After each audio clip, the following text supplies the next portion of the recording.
میری ماں کی دعاؤں سے پریشان ہے میرا دشمن، وہ جب بھی وار کرتا ہے تو خنجر ٹوٹ جاتا ہے۔ ماں سے بڑھ کر کوئی نام کیا ہوگا، اس نام کا ہم سے احترام کیا ہوگا؟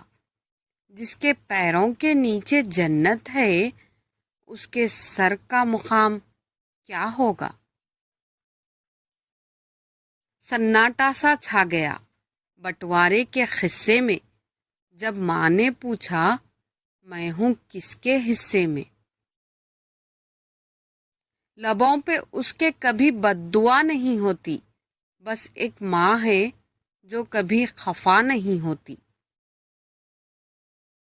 یہ کہہ کر میں فرشتوں سے جنت میں چلا جاؤں گا، میں اپنی ماں کے قدموں کے نشان ڈھونڈ رہا ہوں۔ میں نے ماں سے پوچھا کب تک اپنے کاندھے پر سر رکھنے دیں گی؟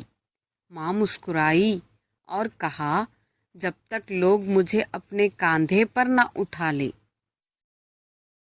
ماں تو ماں ہوتی ہے، پہچان لیتی ہے کہ آنکھیں سونے سے لال ہے یا رونے سے۔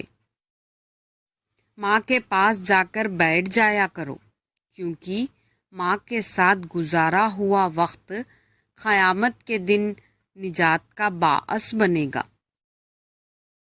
کما کے اتنی دولت بھی میں اپنی ماں کو دے نہ پایا کہ جتنے سکوں سے میری ماں نظر اتارا کرتی تھی۔ میری ماں نے بتایا بیٹا جب تو پہلی بار بولا تھا میں چلا اٹھی تھی، جھوم اٹھی تھی، تجھے چوم اٹھی تھی، پر اب تو جو بولتا ہے تو میں سہم جاتی ہوں، ڈر جاتی ہوں، مر جاتی ہوں۔ یہ کہہ کے ماں نے سلایا غریب بچے کو۔ فرشتے خواب میں آتے ہیں روٹیاں لے کر۔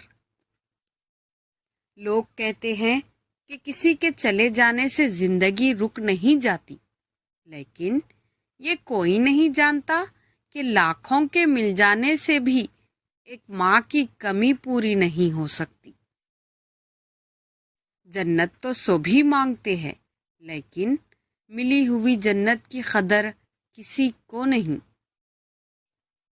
ماں بے شک پڑھی لکھی نہ ہو، پر دنیا میں ہر ضروری بات ہم ماں سے ہی سیکھتے ہیں۔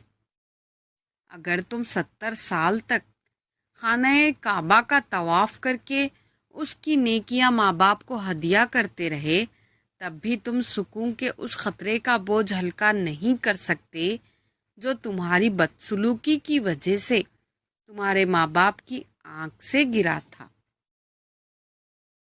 پر کیا لگے کہ گھونسلے سے اڑ گئے سو بھی، پھر اکیلی رہ گئی ماں بچوں کو پال کر۔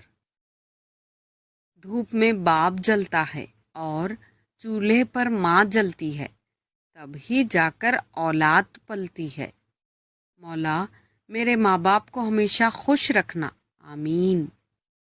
مائیں مرتی نہیں، مائیں ہمیشہ دل میں زندہ رہتی ہے، ہر خوشی اور غم کے موقع پر دل میں یاد بن کر یا آنکھ میں آنسو بن کر جی اٹھتی ہے۔ جزاک اللہ۔